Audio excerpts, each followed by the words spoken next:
Assalamu alaikum wa rahmatullah, ma douce sœur. Bienvenue dans cet espace où l'on parle cœur à cœur.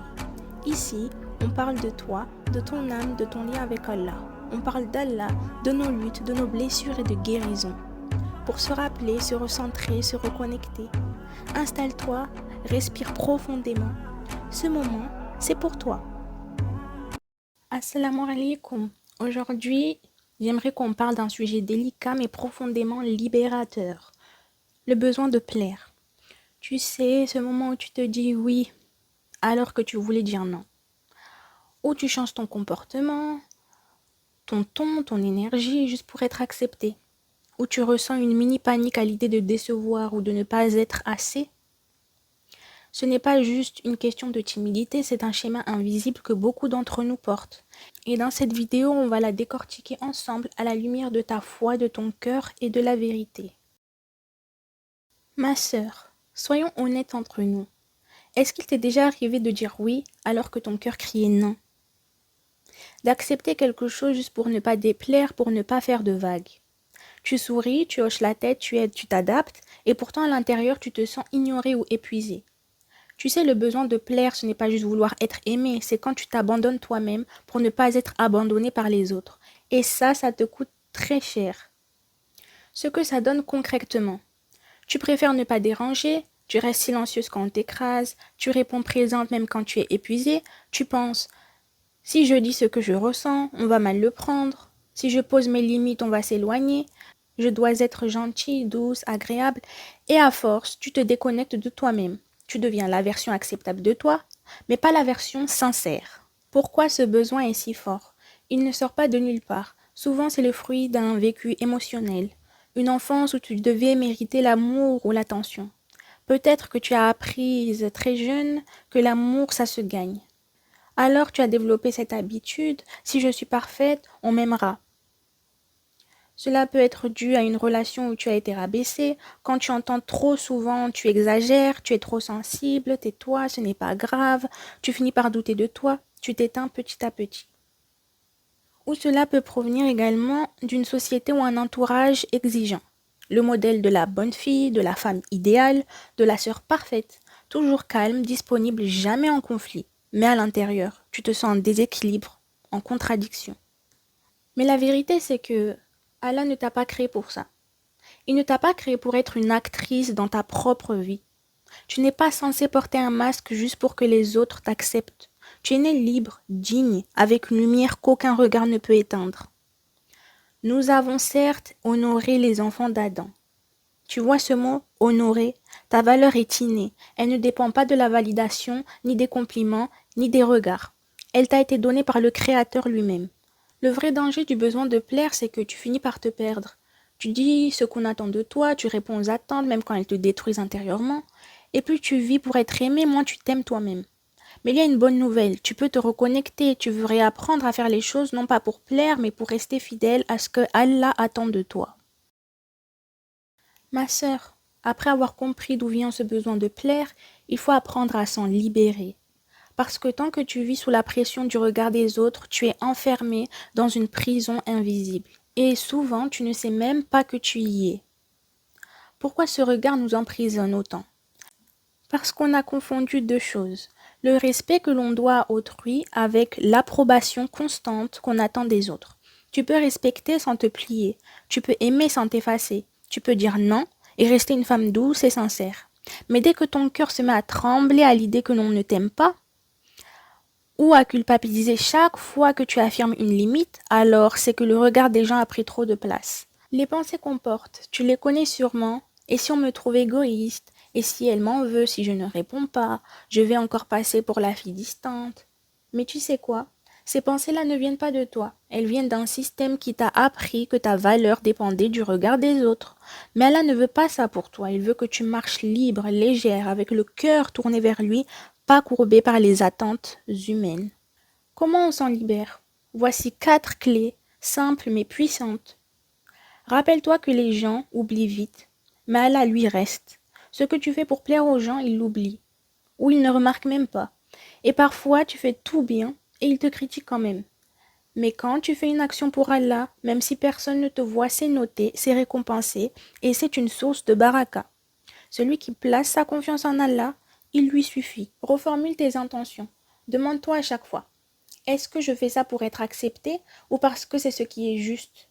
L'intention, c'est ce qui transforme ton action. Une action avec ikhlas, sincérité, peut te libérer, même si les gens te critiquent. Tu as le droit de ne pas être aimé. Oui, tu as le droit de déplaire. Même le prophète sallallahu alayhi wa sallam n'a pas été aimé par tout le monde. Même en étant le plus noble, il a été insulté, rejeté, mal compris. Alors toi aussi tu seras incomprise parfois. Et ce n'est pas grave.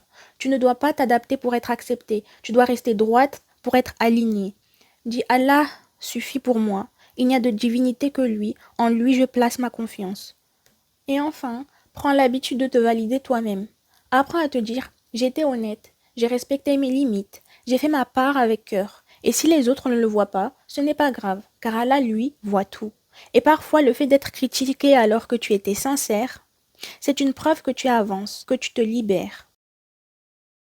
Tu sais, ma sœur, il y a une chose encore plus douloureuse que d'être rabaissée par les autres. C'est quand tu commences à croire ce qu'ils ont dit de toi. Au début, ça t'a blessé, puis c'est resté dans ta tête. Et à force de le répéter intérieurement, tu as fini par l'intégrer. On t'a dit que tu n'étais pas assez et tu as commencé à agir comme si c'était vrai. La dévalorisation commence souvent subtilement. C'est une remarque, c'est trop émotif. T'as rien fait de ta vie, tu devrais être comme un tel. C'est une attitude, on te coupe la parole, on ignore tes efforts, on ne te prend pas au sérieux. Et tu finis par internaliser ce message. Je ne vaux pas grand-chose, ma voix ne compte pas, je suis un poids. Et à force, tu t'auto-sabotes. Tu t'excuses pour exister, tu n'oses plus donner ton avis, tu doutes de chaque choix. Même quand tu fais du bien, tu penses, c'était pas suffisant, j'ai sûrement dérangé, je suis trop ou pas assez, et là tu deviens ton propre bourreau. Tu répètes les mêmes phrases que ceux qui t'ont rabaissé. Tu fais le travail de Shaitan à sa place, en détruisant ta propre image intérieure. Et ce n'est pas ce qu'Allah veut de toi. Allah Azawajal ne te parle jamais comme ça. Il ne t'a jamais rabaissé, il t'appelle ô toi qui crois. Il t'appelle ma servante. Il te rappelle que tu as été créé dans la meilleure des formes.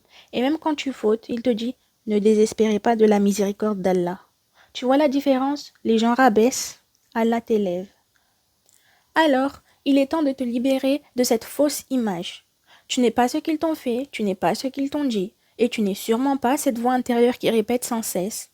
T'es nul, tu ne mérites pas, tais-toi. Cette voix-là, elle ne vient ni d'Allah, ni de ta fitra. Elle vient du conditionnement du passé, de blessures pas encore guéries. Et tu as le droit et le devoir de t'en libérer. Comment? 3 premières étapes simples. Premièrement, reconnais que ce n'est pas ta voix. Demande-toi à chaque pensée négative, est-ce que je parlerai comme ça à quelqu'un que j'aime? Si la réponse est non, alors ce n'est pas une pensée juste.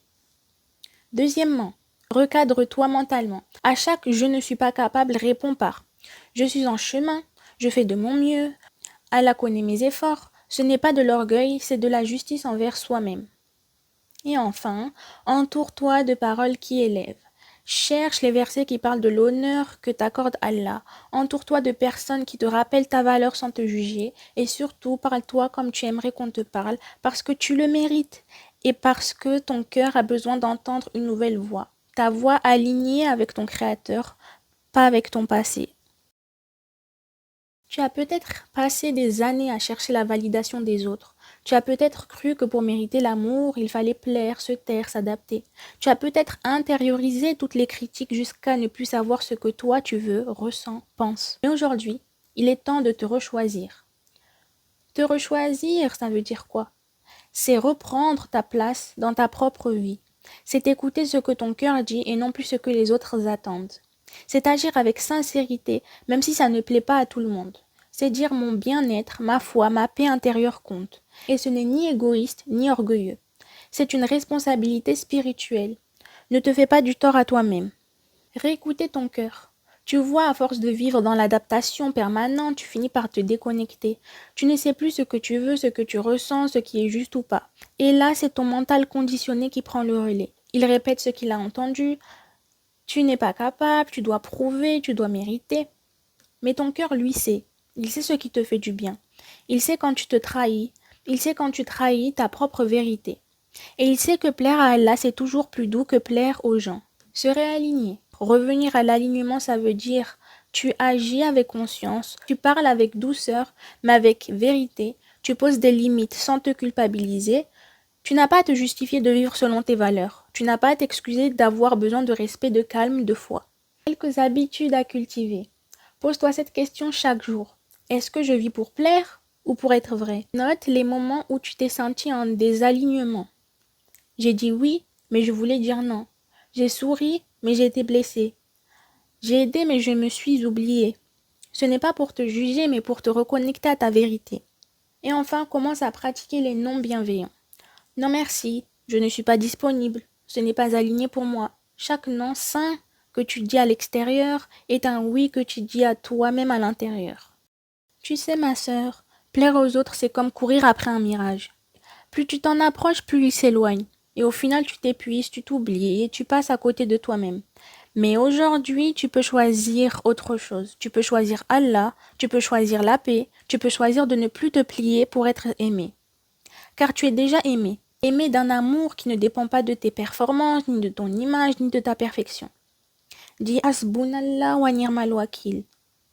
Alors respire et rappelle-toi, tu n'as pas été créé pour plaire à tout le monde, tu as été créé pour marcher droite avec dignité sur le chemin de celui qui ne t'abandonne jamais. Et ça, c'est la plus belle des libertés.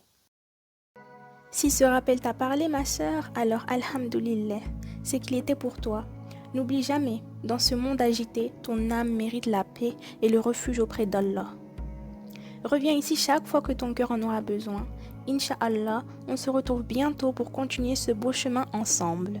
Prends soin de toi et surtout, garde ton cœur connecté. Fi amanillah.